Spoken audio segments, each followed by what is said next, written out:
अस्सलामु अलैकुम वरहमतुल्लाहि वबरकातुह। मैं हुजैफा पटेल गुजरात से। आज 13 अगस्त 2020 है। आने वाले दिनों में 2 दिन के बाद 15 अगस्त आने वाली है और आज का जो विषय है, क्या भारत देश के मुसलमान अपनी वर्तमान परिस्थिति को देखते हुए अपने आप को इस देश में महफूज और आज़ाद मानता है। तो इस विषय में मैं आपको कुछ बात समझाना और इस देश की आज़ादी के लिए हमारे जो बड़े अकाबिरीन हैं और जो हमारे जितने लोगों ने इस देश के लिए कुर्बानी दी है, उनकी चंद बातें आप तक समझाने की कोशिश करूंगा। सबसे पहले हमें ये समझना है कि क्या वर्तमान में मुसलमानों के अंदर ये सोच है कि क्या इस देश में हम महफूज हैं और हमारे लिए इस देश में कोई आज़ादी जैसी व्यवस्था है। तो इस विषय में मैं आपको बता दूं कि 5-5.5 साल 6 साल पहले हम लोगों ने एक अलग अभियान चलाया था। उसमें कई लोगों को पूछा था कि क्या आपको लगता है कि इस देश के अंदर मुसलमानों के लिए हमारे लिए कोई आज़ादी जैसी व्यवस्था है। तो बहुत सारे लोग इस विषय में अपनी राय खुलकर नहीं बता सकते थे, लेकिन कुछ लोगों ने जो समझदार थे, कुछ लोग हालत पर तवज्जो रखते थे, वो लोग ये बता रहे थे कि नहीं, इस देश में हमारे लिए कोई ऐसी व्यवस्था नहीं है। और कुछ लोग थे जो अनपढ़ थे, गवार थे, हालात को समझ नहीं पाते थे, वो लोग कहते नहीं, हमारे लिए तो सब कुछ बराबर है। जो दुनिया की लज्जतों में खोए लोग हैं, उनको हालात से कोई तवज्जो ही नहीं रहती थी। तो इन लोगों ने इस तरह के जवाब दिए थे।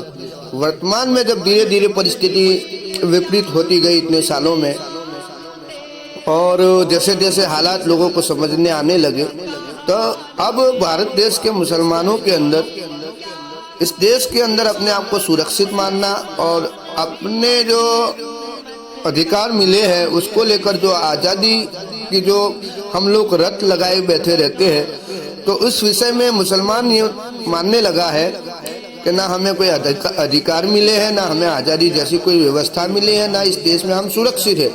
और इसकी संख्या अगर हम विश्लेषण करें तो 99% अब लोग मानने लगे हैं। 1% लोग जाहिल है जो किसी न किसी चीज़ों में अटके हुए हैं, बाकी सब ये मानते हैं। अब यहाँ मैं सवाल करूँगा कि इस देश की आज़ादी के लिए सबसे ज़्यादा कुर्बानी देने वाला हमारा समाज, मुस्लिम समाज, तो फिर हमारी परिस्थिति इतनी गंभीर क्यों? तो उसको समझाने के लिए मैं आपको 2 ऐसे विषय दूंगा जिसको आप बारीकी से समझें। और किसी बेहतर जानकारी को जानना होता है तो उसके लिए समय भी देना पड़ेगा। तो इसके लिए ये ऑडियो थोड़ा लंबा होगा, तो उसको तवज्जो के साथ सुने। सबसे पहले मुसलमानों ने इस देश के अंदर अंग्रेज हुकूमत की जालिमाना हुकूमत के सामने आज़ादी के विषय के साथ, इस देश से अंग्रेज हुकूमत को भगाने के विषय के साथ अपना उद्देश्य बनाया और उसके सामने लड़े, डट के लड़े। और अल्हम्दुलिल्लाह उनकी ये कुर्बानी ता क़यामत हमारे लिए मिसाल रहेगी। लेकिन इस विषय में अगर हम बात करें, ज़्यादा अध्ययन करें, तो इसमें मुसलमानों की जो सबसे बड़ी तंजीम थी जमीयत उलमा हिंद, उसको लेकर और वर्तमान में जो सत्ता में स्थापित हो चुके लोग हैं उनको अगर समझेंगे तो ये बात हमें बहुत बारीकी से समझ में आएगी कि आज़ादी देने के बाद, आज़ादी में इतनी बड़ी कुर्बानी देने के बाद आज हमारी परिस्थिति ऐसी क्यों। तो इस विषय में बहुत अध्ययन करने के बाद मुझे ये पता चला कि हमारे लोगों का जो उद्देश्य था, जो हमारे लोगों की कार्यनीति थी, वो भविष्य को लेकर विपरीत थी, बिल्कुल अलग थी। और जहाँ तक बात करें जमीयत उलमा हिंद की, जमीयत उलमा हिंद की स्थापना 1918 में हुई और जो आज वर्तमान में सरकार में स्थापित जो संगठन है RSS, उसके अलावा पूरे भारत भर में जो उनके ऑफशूट संगठन लाखों की संख्या में बनाए गए हैं, तो ये जो संगठन है उसकी स्थापना हुई 1924 में। अब देखो 6 साल बाद ये संगठन वजूद में आता है। अब सवाल यहाँ ये होता है कि हमारे लोगों ने आज़ादी के लिए लड़ाई लड़ी, और तो इन लोगों ने किसके लिए लड़ी? तो भाई ये लोग कोई आज़ादी के लिए लड़ने वाले लोग नहीं थे। इन लोगों ने सामाजिक अपनी तरफ समाज को पकड़ करने के लिए, समाज पूरे देश को अपनी तरफ करने के लिए और हिंदू राष्ट्र की स्थापना, हिंदू राष्ट्र में यानी ब्राह्मण राष्ट्र स्थापना मनुस्मृति लागू करने के लिए पूरी की पूरी अपनी ताकत लगाई थी और इसी मकसद के साथ उन्होंने ये आरएसएस संगठन 1924 में बनाया। तो यहाँ मैं ये सवाल करना चाहता हूँ इतने कामों के अनुभव के बाद कि हमारे लोगों ने जो इरादे रखे थे आज़ादी को लेकर, तो मुझे लगता है कि उनसे ये थोड़ी गलती हुई है कि उनका मकसद सिर्फ और सिर्फ आज़ादी थी। तो जैसे अंग्रेज हुकूमत ने उनको हमें भारत देश को ये कह दिया कि आप आज़ाद हो, कुछ पॉलिसी के माध्यम से उनको बोल दिया गया कि जाओ अब आप लोग आज़ाद हो, तो इसके बाद हमारी मुहिम पूरी ताकत ये समझ ली कि भाई हम आज़ाद हैं। फिर बहुत सारी ऐसी चालाकियाँ हुई कि जिसमें मुसलमानों की शक्तियों को तोड़ा गया। लेकिन मैं यहाँ से समझाने की कोशिश कर रहा हूँ कि अगर हमें काम करना है, वर्तमान में हमारे लोग जो कर रहे हैं काम, मुझे तो यही नजर आता है कि जो हमारे बाप दादाओं ने पहले किया था वही हमारे लोग इसी दौर में भी वही तरीके से काम कर रहे हैं। मैं ये समझाना चाहता हूँ कि हमारा जो काम होना चाहिए वो सामाजिक व्यवस्था निर्माण करने के लिए काम होना चाहिए, न कि किसी छोटी बड़ी समस्याओं को सुलझाने के लिए। क्योंकि अगर आप सामाजिक व्यवस्था को लेकर अगर काम नहीं करेंगे, सिर्फ आपकी सोच ये होगी कि हमें ये समस्या दूर करनी है, तो आप वहीं तक सीमित रहेंगे, फिर आप काम से रुक जाएंगे। यही काम हमारे मुसलमानों के साथ हुआ। आज़ादी के लिए सबसे बड़ा किरदार निभाने वाले मुसलमानों को ये गलतफहमी में डाल दिया गया कि हम लोग आज़ाद हैं, अब हम अपनी मनचाही जिंदगी यहाँ जी सकते हैं और संविधान ने हुकूक अधिकार दिए गए। ये मानते थे कि हमारा संविधान निर्माण कर दिया गया है और हमें आज़ादी मिल गई है। तो इसके बाद मुसलमानों को शक्ति तोड़ने के लिए पाकिस्तान विभाजित कर दिया गया बड़ी पॉलिसी के साथ। तो ये सारी चीज़ें हमें ये समझाती हैं कि हमारे जो लोगों ने कुर्बानी दी थी उनके अगर अजाइम यानी कि उनके इरादे अगर सामाजिक व्यवस्था निर्माण करना होता तो वो लड़ाई आज तक चलती रहती और आज हमें कुछ न कुछ उसको लेकर नतीजे सामने आते।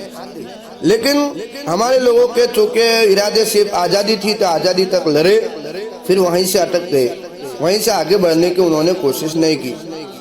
और सबसे बड़ी गंभीर बात यह है कि इस देश को तथा कथित यानी कि खाली कहने के लिए आज़ाद किया गया, तो उसके सबसे बड़े गुण अगर कोई गाने वाला समाज है तो वो मुस्लिम समाज है, जिसने 70 सालों तक बड़ी बड़ी बातें आज़ादी को लेकर कही है।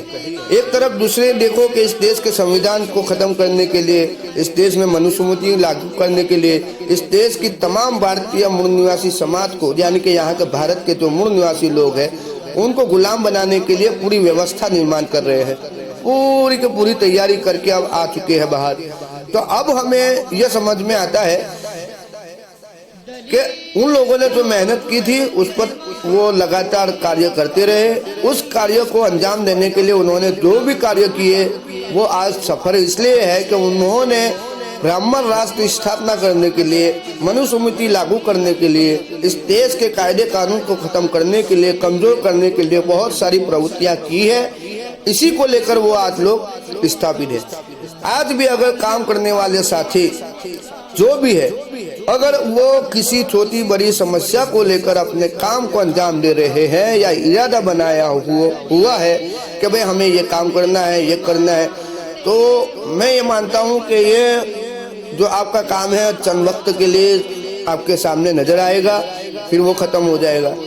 जैसे आज हालत देख लो, हमें ये इरादा बनाना है कि हमें सामाजिक व्यवस्था निर्माण करने के लिए, सामाजिक शक्ति निर्माण करने के लिए कार्य करना है और उसी को करने के लिए एक दिशा के माध्यम से काम करना है और उसकी कार्यनीति में रहकर हमें काम करना है।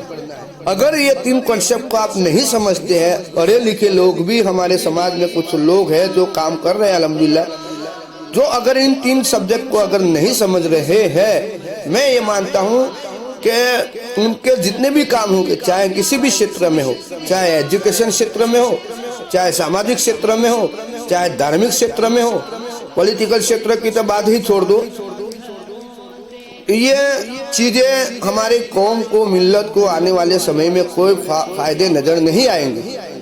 तो इस ऑडियो के माध्यम से मैं ये समझाना चाहता हूँ आपको कि हमारे लोगों ने जो छोटी बड़ी गलतियां की है आज़ादी के वक्त में, इसमें अगर कोई मजीद अगर देखे तो ये गलती उनकी नजर आती है कि उनका इरादा जो था, उनके अजाइम जो थे, वो सिर्फ और सिर्फ आज़ादी को लेकर थे, सिर्फ आज़ादी हासिल करना था, बाकी उनके कोई बड़े अजाइम नहीं थे, जिसकी वजह से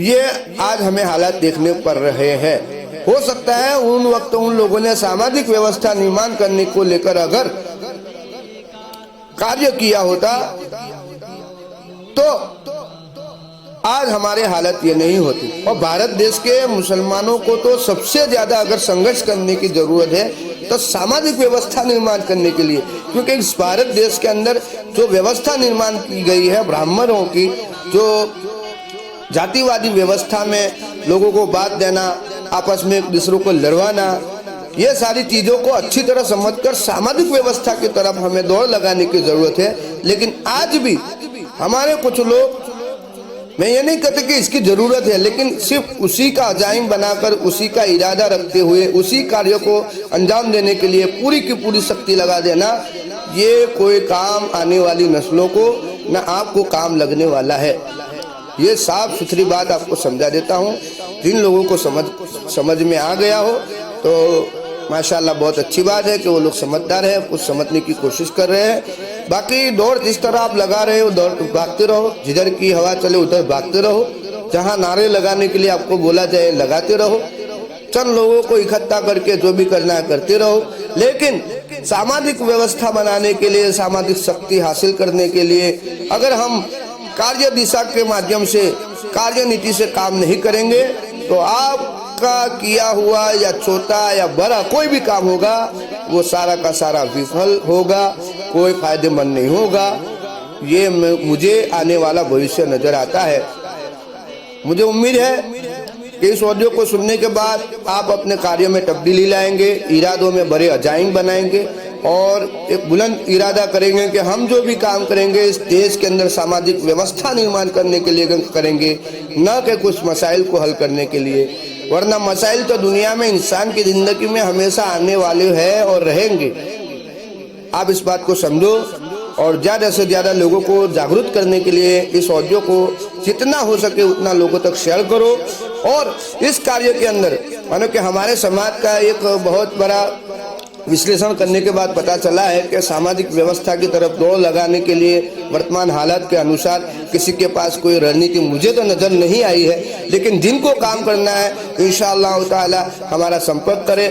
हम ये चाहते हैं कि हम एक एजेंडे के साथ, एक मकसद के साथ और सब मिलकर हम एक नीति के साथ काम करें और हमारा मकसद ये हो कि सामाजिक व्यवस्था निर्माण करें और सामाजिक शक्ति हासिल करने के लिए हम एक साथ मिलकर काम करें। अल्लाह हाफ़िज़। अस्सलामु अलैकुम व रहमतुल्लाहि व बरकातुहू।